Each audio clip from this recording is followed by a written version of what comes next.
Mitra bisnis, Menparekraf Sandiaga Uno memantapkan kembali rencana pembukaan wisata domestik untuk kunjungan wisatawan mancanegara. Hal ini dibuktikan dengan pertemuannya bersama para duta besar dari beberapa negara seperti Singapura, Vietnam, Rusia, Belgia, Belanda, Prancis, dan Inggris. Sandi juga menegaskan wisatawan yang masuk harus dalam keadaan sehat, sudah memenuhi persyaratan, dan siap mematuhi segala protokol kesehatan. Untuk membicarakan hal ini lebih lanjut, saat ini kami telah tersambung dengan pengamat dan pegiat wisata nasional, Taufan Rahmadi. Mas Taufan, bagaimana komentarnya? Oke, begini. Pertama, salah satu setiap kali kita membuat kebijakan terkait pandemi, kita harus memiliki benchmark.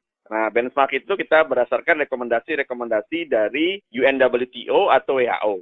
Ya, pertama apa? Rekomendasinya harus dipastikan bahwa destinasi wisata itu harus sehat, aman ya. Artinya dia tingkat penularan COVID-nya itu minim. Pertama harus dilihat dari situ. Nah, lalu selanjutnya terkait rencana pembukaan travel corridor arrangement, ya kan? TCA, ya kan? Itu benar. Jadi tahapan ketika akan membuka sebuah border atau batas negara di kala COVID ini penting untuk dilakukan segera. Karena dengan dibukanya border, itu pariwisata akan lebih cepat di dalam bergerak dan tumbuh. Tetapi ingat, salah satu item yang paling penting daripada travel corridor arrangement adalah bahwa masing-masing negara menjamin, menggaranti ya, wisatawan datang itu berada dalam jaminan keamanan dan terjamin kesehatannya terkait daripada situasi pandemi ini. Disitulah yang poin pentingnya. Setelah travel corridor arrangement ini dibuka, kesepakatan kedua belah pihak ini tidak boleh selesai di situ. Tapi dia harus juga turunannya adalah menciptakan yang namanya bubble destination. Kalau kita boleh bahasakan lebih sederhana itu adalah destinasi ramah COVID. Nah, misalnya kalau ada destinasi A di sebuah provinsi atau kabupaten, pastikan destinasi itu memang ramah COVID. Dari zonasinya zona hijau, ya, zona yang aman, zona yang minim COVID.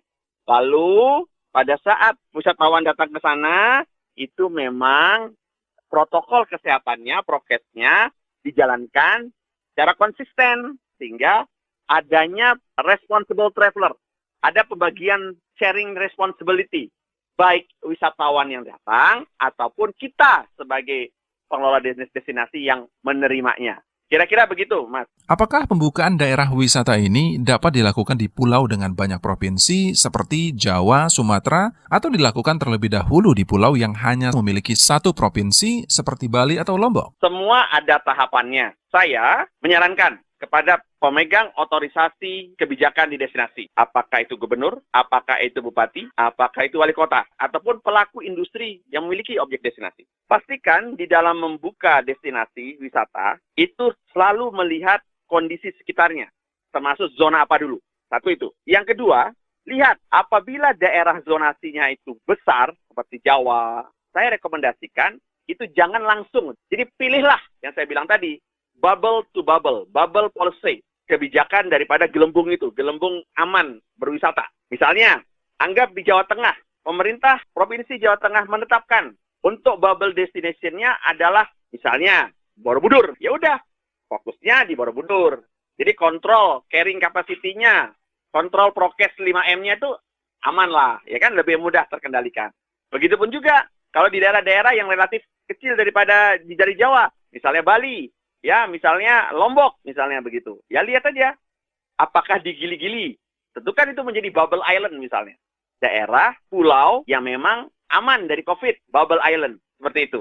Jadi, saran saya, jangan buka langsung. Apabila travel corridor arrangement ini sudah telah terjadi antar negara Indonesia dengan negara manapun, dilanjutkan dengan penentuan bubble destination, daerah-daerah wisata yang dilihat sama COVID, lalu dibuka secara bertahap dengan memperhatikan zonasi COVID-nya itu sendiri.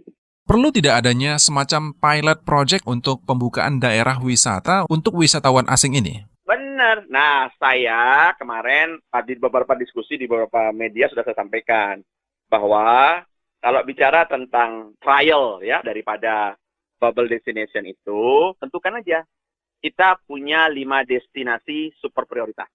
Ya, dari Danau Toba, Borobudur, Labuan Bajo, ya kan, Mandalika, Likupang, ya. Pilih aja salah satu misalnya. Jualan kita adalah destinasi super prioritas. Pilih salah satu dari situ misalnya. Tentukan bubble-bubble yang ada di sana. Selain Bali tentunya. Bali adalah pintu besar ya, masuknya wisatawan. Tapi perlu diingat, yang harus segera dibenahi di Bali ada jadikan Bali itu menjadi entry point dari kedatangan wisatawan mancanegara ataupun pekerja imigran dari luar. Karena ingat, Bali Ngurah Rai belum menjadi entry point itu. Itulah kenapa salah satu yang menyebabkan tertundanya penerbangan Singapore Airlines menuju Bali di awal bulan Mei pada saat. Oleh karena itu, biar ini tidak terulang kembali, lihat saja dulu nih, pastikan mana daerah di antara 5 destinasi super prioritas yang dianggap paling bagus, paling minim tingkat pandemi COVID-19 ini. Gitu. Jadikan itu menjadi trial daripada bubble destination. Demikian pengamat dan pegiat wisata nasional Taufan Rahmadi. Saya Fahmi Andrian.